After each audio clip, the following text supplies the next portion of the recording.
Title sponsor Tamil கவுகி, ஈர்க்கும் மனம், இணையும் சுவை மற்றும் ஸ்ரீ முருகன் டிராவல் ஏஜென்சி 23 கிளைகள், 36 வருட அனுபவம் கொண்ட சுற்றுலா நிறுவனம். Powered by Tanvi boutique, queen of handlooms. Mile mark சம்பாரவை, கோவையின் அடையாளம். மைல் மார்க் சம்பாரவை. Raj hearing centre, premium people for hearing aids. உலகம் பலவிதம்னு சொல்லுவாங்க. உலகம் பலவிதம் இல்லையே, பெண்கள் தானே பெண்களை பெறுகிறார்கள். தேங்காய் மரத்தில் தேங்காய் தான் காய்க்குது, மாங்காய் மரத்தில் மாங்காய் தான் காய்க்குது. உலகம் பலவிதம்னு எப்படி வரும்? உலகு அம்பல விதம், அம்பலத்திலே அவன் ஆடுகின்றான், அதுபடிதான் உலகங்கள் இயங்கும். சிவபெருமான் தன் ஆட்ட நின்று இதெல்லாம் நின்றுடும்.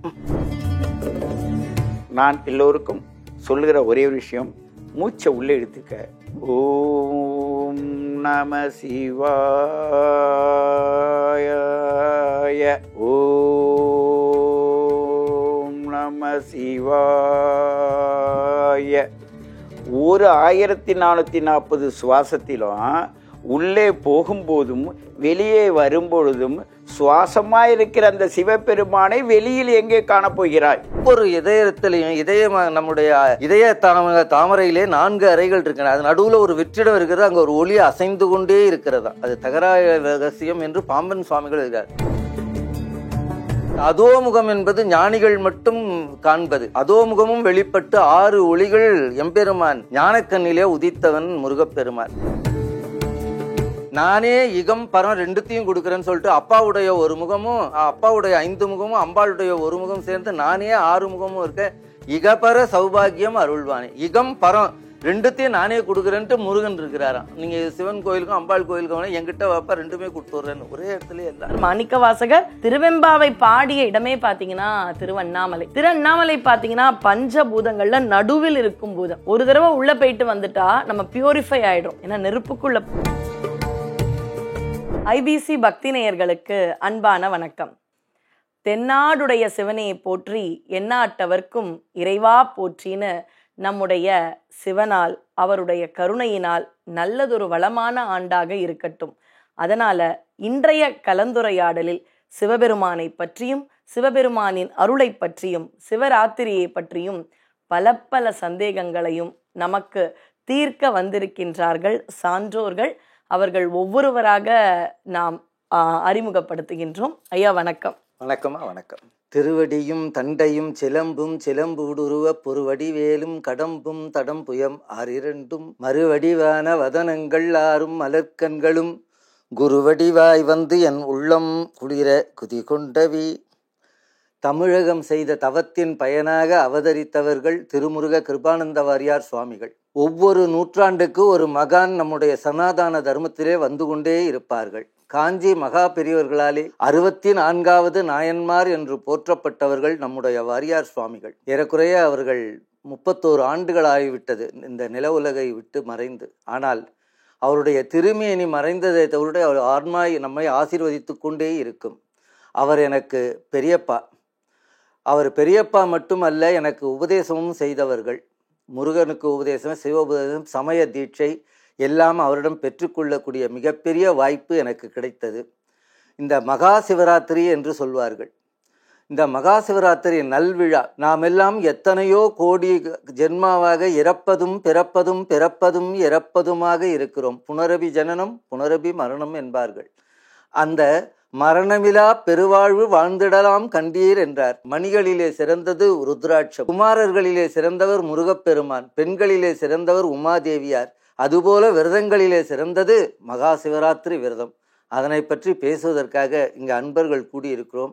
எல்லோருக்கும் என் பணிவான வணக்கத்தையும் நன்றியும் தெரிவித்துக் கொள்கிறேன். ரொம்ப அழகான அறிமுகம். ஐயா சொன்னார் வாரியார் சுவாமிகள் அவருக்கு பெரியப்பா முறை வேணும்னு. வாரியார் சுவாமிகள் வாயிலாகவே சொல்லணும்னா அப்பர் என்னைக்குமே அப்பர் அப்படின்னு சொல்லுவார் நாவுக்கரசரை. அது மாதிரி பெரிய அப்பா உங்களுக்கு மட்டும் இல்லை, அவர் தான் எங்களுக்கு இன்னும் பெரிய அப்பா. ஆன்மீக பாதைகளை இன்றும் ரொம்ப அழகாக வெளிச்சம் போட்டு காண்பிப்பவரை குரு அப்படின்னு சொல்லுவோம். அப்படி ஒரு குருவாக இருந்து 64வது நாயன்மார் என்று போற்றப்பட்ட அவருடைய குடும்பத்தில் பிறக்க நீங்கள் எந்த ஜென்மத்தில் நீங்கள் புண்ணியம் செய்தீரோ தெரியல. உங்களோட இணைந்து இந்த சிவராத்திரி பற்றிய நிகழ்ச்சியை நடத்துவது நம்ம எல்லாருக்குமே மகிழ்ச்சி. பல நேர்காணல்களில் பார்த்த அடுத்த சான்றோர் நம்மோடு இருந்திருக்கு. வணக்கம் அன்பான ஐபிசி நேயர்களே. 9 தலைமுறைகளாக சிவனுடைய பெயரை வைத்து சாந்தரலிங்கம், அப்படியே லிங்கம் லிங்கம் லிங்கன்னே வரும். அதில் சிற்றம்பலம் என்ற முதல்ல உள்ளவங்க பேரை கொடுத்து கடைசியில் பேரம்பலம் என்ற என்னோட பேரில் முடித்து உங்களுடைய சித்தயோகி பேரம்பலவானன் கிருபானந்த சுவாமிகளுடைய அற்புதம் படைத்த ஐயா கூட சொல்கிறாங்க, உடல் மறைஞ்சது எங்கே மறைஞ்சுது, அவரை நினச்சாவே நம்ம முன்னாடி அவர் உத்ராட்சமும் அவர் முகமும் அவருடைய பேச்சும் அவருடைய கேலி கிண்டல் விளையாட்டு சிரிப்பு அந்த நர்த்தனம் ஆடுற அந்த நாவின் சுவை அது அடுத்தவங்களை அந்த இடத்த விட்டே வெளியில் போகாத அளவுக்கு போய் இறுக்கி போடுற ஒரு தனித்தன்மை வாய்ந்தவருடைய பாரம்பரியத்தில் வந்த மாபெரும் சக்தி வாய்ந்த ஐயாவிற்கு வணக்கமும் ஐபிசி நேயர்களுக்கு நன்றியும் வணக்கமும் தெரிவித்து கொண்டு உங்களோடு பகிர்ந்து கொள்கிறோம் எங்களுடைய சிற்றறிவை. தில்லையுட்கூத்தனே தென்பாண்டி நாட்டானே, தில்லைன்னு போற்றப்படுகின்ற அந்த சிற்றம்பலவாணனை பற்றி பேச நம்முடைய பேரம்பலவாணன் ஐயா வந்திருக்கிறார். அவருக்கும் வணக்கம். இவர்களோடு அடியேன் திருமயிலை கற்பகலட்சுமி சுரேஷ் உங்களோடு இணைந்திருக்கின்றேன். பல முருக அனுபவங்களை அடியேன் ஐபிசி பக்தி நேயர்களோடு பேசும் வாய்ப்பு இருக்கிறது. முருகன் வேறு சிவன் வேறு அல்ல. நிறைய இடத்துல அடியேன் சொல்கிறது தான். ஒரு பெரிய ஐஸ் கட்டியை சாப்பிட முடியுமா? முடியாதுன்னா ஐஸ்கிரீமாக ஆகும் பொழுது சாப்பிடலாம். அப்படிப்பட்ட பெரிய ஒரு மலை தான் சிவபெருமான். அனுபவிக்கும் ஒரு அற்புதமான ருசிகரமான விஷயம்தான் முருகப்பெருமான். அதனால் சிவஸ்வரூபம் தான் முருகன். எந்த அளவு முருகனை பற்றிய செய்திகளுக்கு நேயர்கள் நீங்கள் ஆதரவு கொடுக்கிறீர்களோ அது மாதிரி சிவபெருமானுடைய தத்துவம் மிக சிறந்தது. ஐயா அவர்கள் சொன்னது போல விரதத்தில் மிக உயரிய விரதம் மகாஸ்காந்தம் அப்படின்ற முருகனை பற்றிய அந்த அற்புதமான வரலாறு வியாசர் அருளி செய்தது. அதில் கூட சிவராத்திரி மகிமையை பற்றி மிக உன்னதமாக நம்முடைய ரிஷிகள் சொல்லி இருக்கின்றார்கள். அதனால சிவராத்திரியை பற்றிய செய்திகள்னு இருக்கும் பொழுது பிரகலாதன் அவங்க அப்பா எங்கடா இருக்கான் ஹரி அப்படின்னு கேட்கும் பொழுது தூணிலும் இருப்பான் துரும்பிலும் இருப்பான் அப்படின்னு ஸ்ரீமன் நாராயணரை சொல்வதாக சரித்திரங்கள் கேட்டிருக்கோம். இப்போ முதல் கேள்வி, சிவபெருமான் எங்கப்பா இருக்கார்? திருமூலர் வாக்கின்படி சொல்லணும் அப்படின்னு பார்த்தீங்கன்னா ஜீவன் சிவலிங்கம் நமக்குள் இருக்கின்றார், சித்தத்தில் சிவன் இருக்கின்றார். இது சுந்தரர் கொடுத்த தொகை. இப்படி எல்லா இடத்திலும் நீக்கமற இருக்கும் அந்த சிவபெருமான் ஐயாவினுடைய பார்வையில ஐயா சிவபெருமான் எங்க ஐயா இருக்கார்? சிவபெருமான் இல்லாத இடமே கிடையாது. ஔவையாரு திருவள்ளுவரை விட 100 மடங்கு உயர்ந்தவர்கள். அவங்க தெரியல ஔவையார். அந்த அம்மா எல்லாம் நடந்தே பிரயாணம் பண்றவங்க. ஒரு சிவன் கோயில்ல வயதானவங்க கால் நீட்டி உட்கார்ந்துருக்கிறாங்க. ஔவையார் சிவலிங்கத்துக்கு நேராக கால் நீட்டி உட்கார்றாங்க. அம்பாளுக்கு கோபம். ஒரு பெண்ணுக்கு ஒரு பெண் ஆகாது. சாமி, இந்த ஔவையாருக்கு எவ்வளவு திமிர் பாருங்க, உங்களுக்கு நேராக கால் நீட்டி உட்காந்துக்கார். சாமி சொன்னார், அவ நிறைய படித்தவம்மா, அவ பேச்சுக்கு போகாது. இல்லை சாமி, நான் நேரில் கேட்டே ஆகணும். அம்பாள் பிரத்யட்சமாக ஔவையார் முன்னாடி வந்தாங்க. ஔவையார் எழுந்து அம்பாளை பணிவன்போடு வணங்கினாங்க. தாயே ஜெகதீஸ்வரி பராசக்தி பார்வதின்னு காலில் விழுந்து கும்பிட்டாங்க. அம்மா சொல்லுங்க, ஏம்மா நீ நிறைய படிச்சிருக்கிறியே, சிவலிங்கத்துக்கு நேராக கால் நீட்டலாமா? அம்மா, சிவபெருமான் இல்லாத இடம் எதுன்னு காட்டு, அங்கே கால் நீட்டுறேன்னாரு. அவர் சிவலிங்கத்தில் மட்டுமா இருக்கிறார், எங்கும் நீக்கமற இருக்கிறார். காரைக்கால் அம்மையார் என்று நம்ம 63 நாளில் அவங்க ஒருத்தர் தான் அமர்ந்து இருப்பார்கள். அவங்க சுவாமியே அம்மை, நம்மை பேணும் அம்மை காணினாங்க. அந்த அம்மா சொல்கிறாங்க, வானத்தான் என்பாரும் என்போர், அவர் எங்கே இருக்கிறாருன்னு சொன்னார். அவர் என் நெஞ்சத்தால் இருக்கிறார்னார். அந்த அம்மா என் நெஞ்சில் இருக்கிறார்.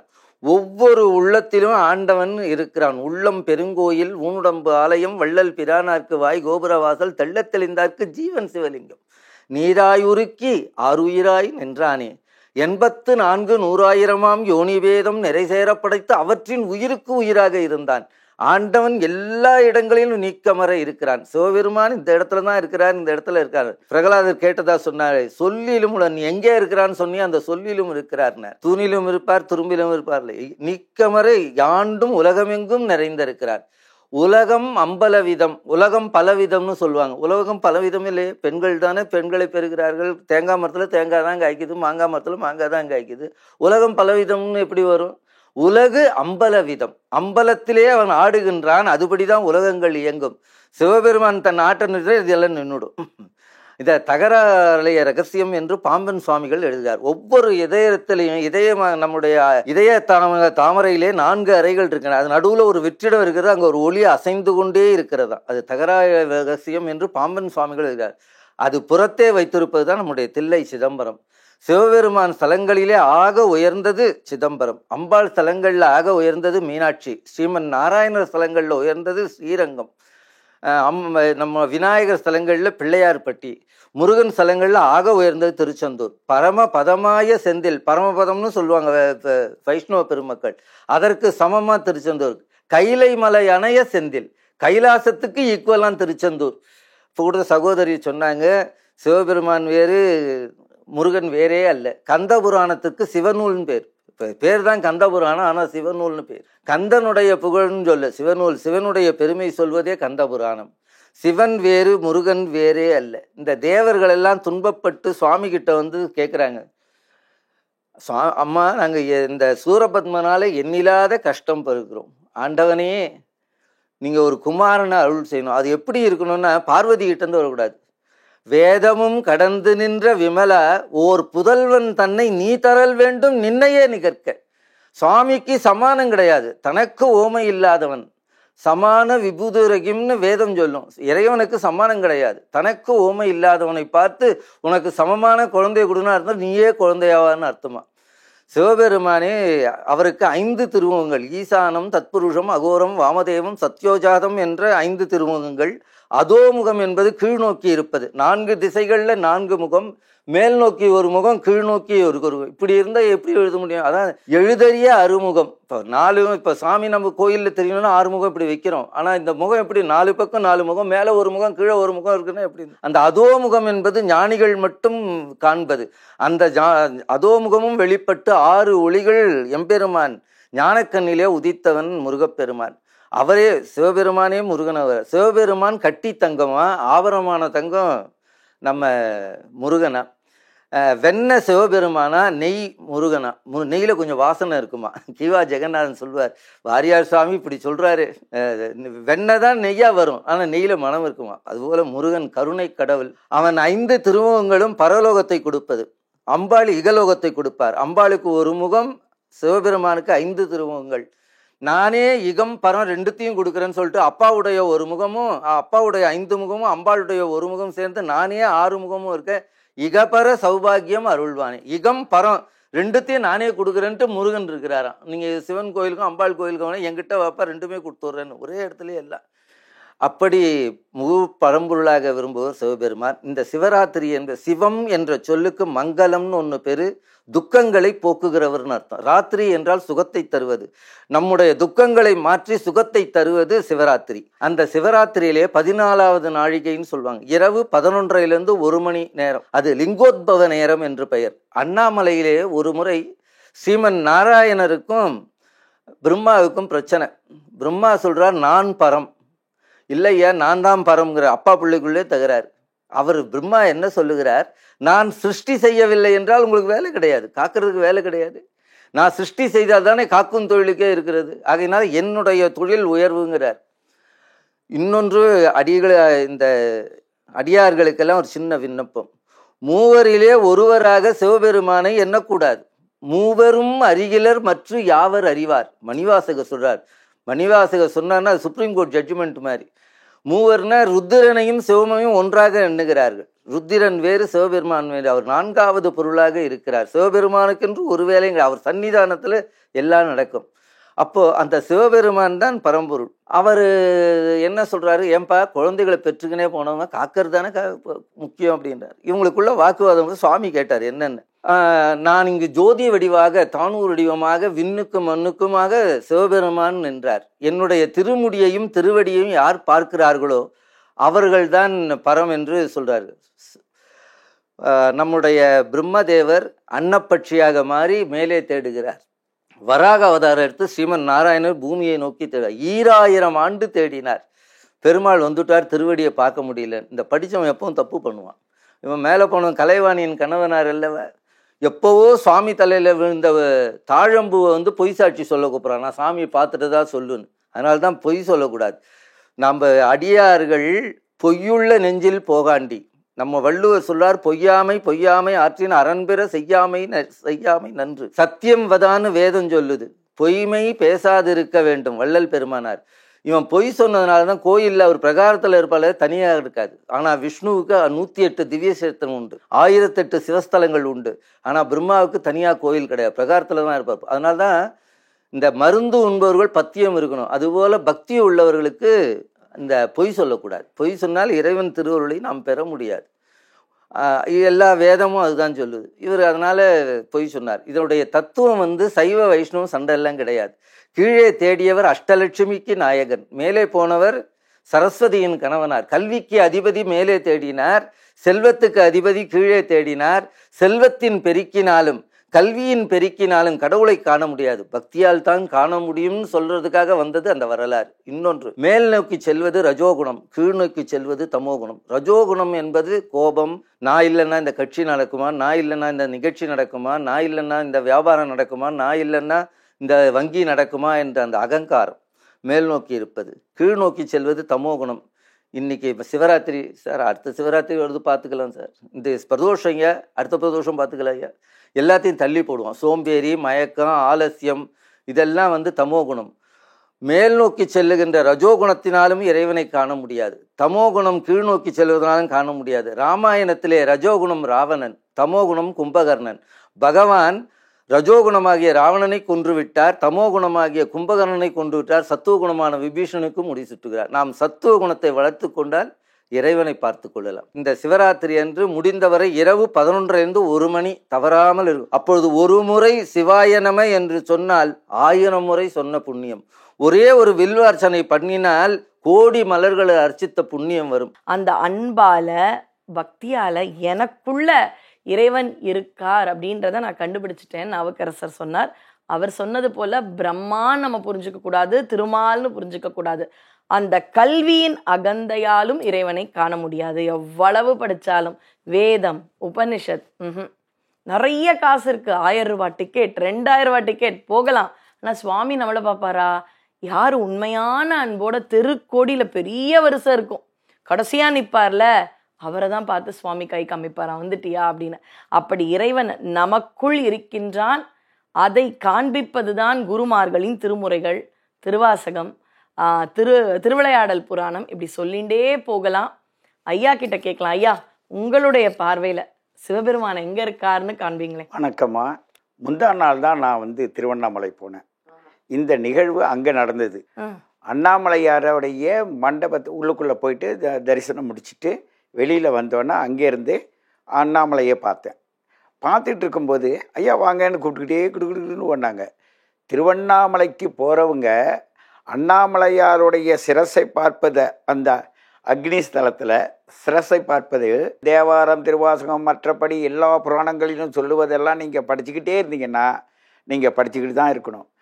நேரடியாக அனுபவத்துக்கு வாங்க.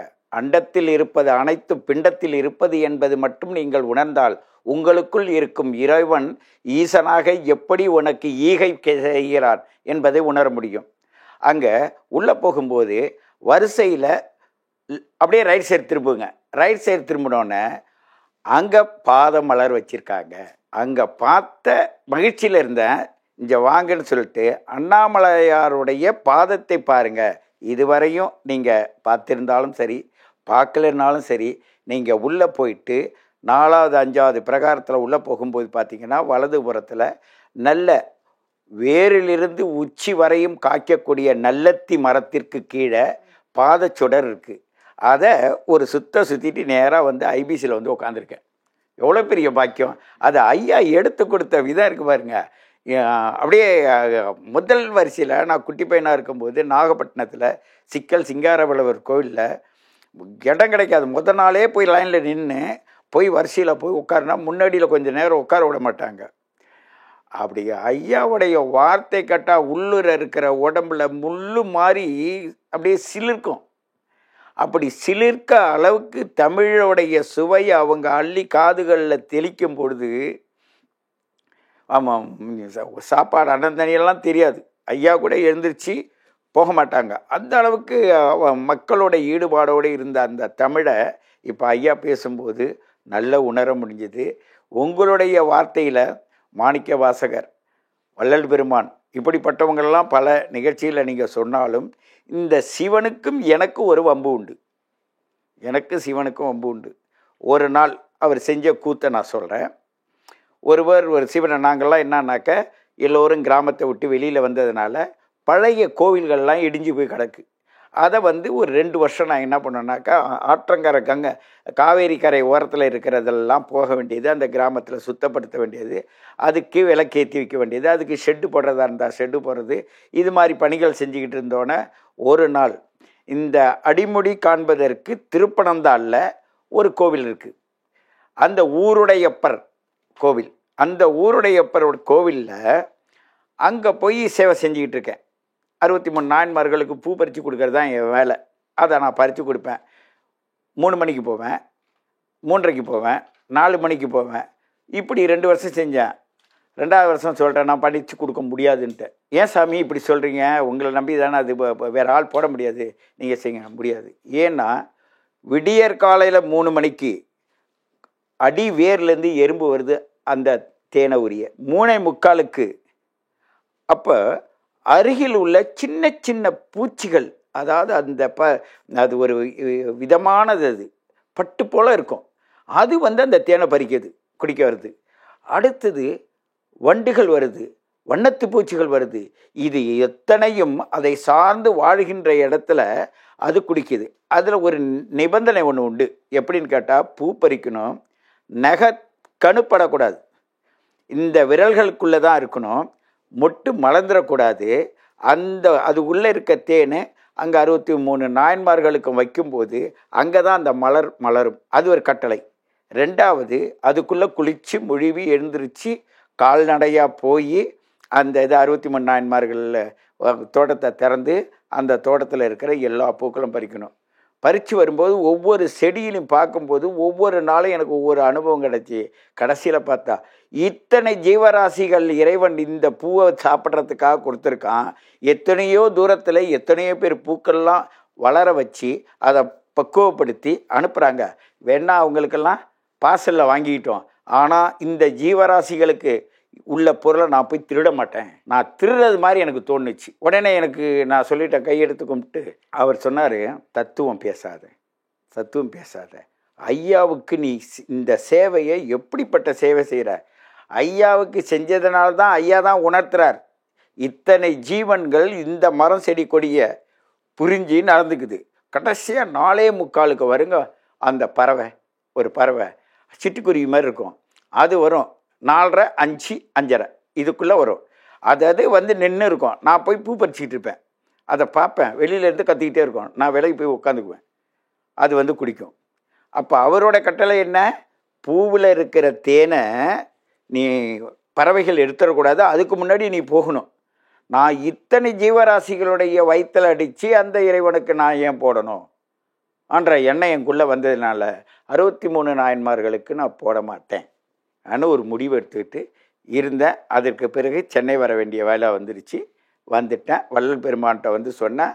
அவர் போன்னு சொல்லிவிட்டார். இப்போது கிருபானந்த வாரியார் என்னுடைய ஒரு 14 வயசு 15 வயசில் சொன்ன ஒரு வார்த்தை ஒன்று சொல்லுவார் அழகா. நீ இன்னொருத்தவங்க சாப்பிட்ற பொருளை தடுக்காத, அவங்க சாப்பிட்றாங்க, அது நல்லா இருக்கு நல்லா இல்லை நீ சொல்லாத.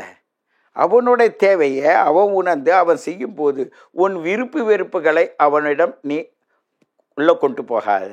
ஏனென்றால் ஈசன் அவன் மூலமாக அவனுக்குள்ளே இருந்து அதை அவன் செய்ய வைக்கிறான். அவன் உணரும் காலம் வரை அவன் உணர்த்தி கொண்டு தான் இருப்பான். அது உனக்கு தப்பாக இருக்கலாம், நீ முன்னாடியே புரிஞ்சிருக்கலாம், இல்லை புரியாதவை கூட சொல்லியிருக்கலாம். ஆனால் ஈசன் என்பது அண்டத்தில் இருப்பது எல்லாத்தையும் கதை கட்டுரைகளாக சொல்லிவிட்டார்கள். அதை தான் எல்லாம் திருமூலர்லேருந்து எல்லாம் படிச்சு விடுறான். அவங்க சொன்ன உள்கருத்து என்ன? அண்டத்தில் இருப்பது அனைத்து பிண்டத்தில் இருக்குது, பிண்டத்தை உணர்ந்து உன்னை நீ உணர்த்து கொண்டு போ தானே சொல்லியிருக்காங்க. ஆகையினால சுவாசத்தில் நான் எல்லோருக்கும் சொல்லுகிற ஒரே ஒரு விஷயம், மூச்சை உள்ளே எடுத்துக்க. ஓம் நம சிவாய, ஓம் நம சிவாய. ஒரு 1440 சுவாசத்திலும் உள்ளே போகும்போதும் வெளியே வரும்பொழுதும் சுவாசமாயிருக்கிற அந்த சிவபெருமானை வெளியில் எங்கே காணப்போகிறாய்? எப்போ காணுவாய்? எப்படி காணுவாய்? ஏன்னா உன்னுள் இருப்பான், உனக்குள்ளேயே இருக்கான். உனக்கு எப்படிப்பட்ட கஷ்டங்களாக இருந்தாலும் இந்த நவக்கோள்கள் மூலமாக உனக்கு கிடைக்கிற இந்த பிரபஞ்சத்தில் நியூட்ரான், புரோட்டான், எலக்ட்ரான் என்று சொல்லக்கூடிய அணு ஆற்றலிலேருந்து வந்த இந்த உடலும் இந்த உயிரும், உயிருக்கு உடல் துணையாகவும் உடலுக்கு உயிர் துணையாகவும் ஒன்றுக்கொன்று ஆண் பெண்ணாகவும் சரிகலத்தில் நமசிவாய் என்ற பஞ்சாசர மந்திரமாகவும் அதே சரிகம பதனிசா என்ற சப்த சுரங்களாகவும் அதுவுடைய கூட வளர்ந்து போயிட்டே இருந்தீங்கன்னா எண்ணங்களும் வண்ணங்களாக மாறி, வண்ணங்களே எண்ணங்களாக மாறி, அதுவே இந்த பிரபஞ்சத்தில் உன்னோட நடிச்சுக்கிட்டு இருக்கிற அந்த நாடக வித்தகன், அற்புதமான மனிதன் அந்த சிவன் நாவிலே அவன் கொடுக்கின்ற அந்த சுவை இருக்க, நாவின் சுவை. நான் கையால் கொடுக்குற பொருள்லாம் உங்களுக்கு ருசிக்கும், ஆனால் நாவினால் கொடுக்குற சுவை இருக்குல்ல, காதுக்கு ருசிக்கும். அதை அழகுபடுத்தி அவங்களே தன்குள் உருவாக்கினால் கண்களுக்கு ருசிக்கும். அதை மெய்மறந்து உட்கார்ந்து இருக்கும்போது சத்தியத்தை ருசிக்கும். அந்த சத்தியத்தை உணர்ந்த வித்தகனாகிய ஒவ்வொரு மனிதனும் பிரபஞ்சத்தில் ஏற்றத்தாழ்வு இல்லாமல் படைக்கப்பட்டவனே.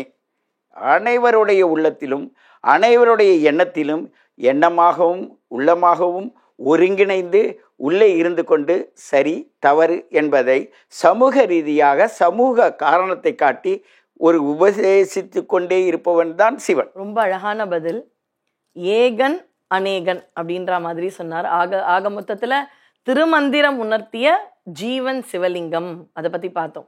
ஐயா திருவண்ணாமலை போனதை பத்தி சொன்னார்.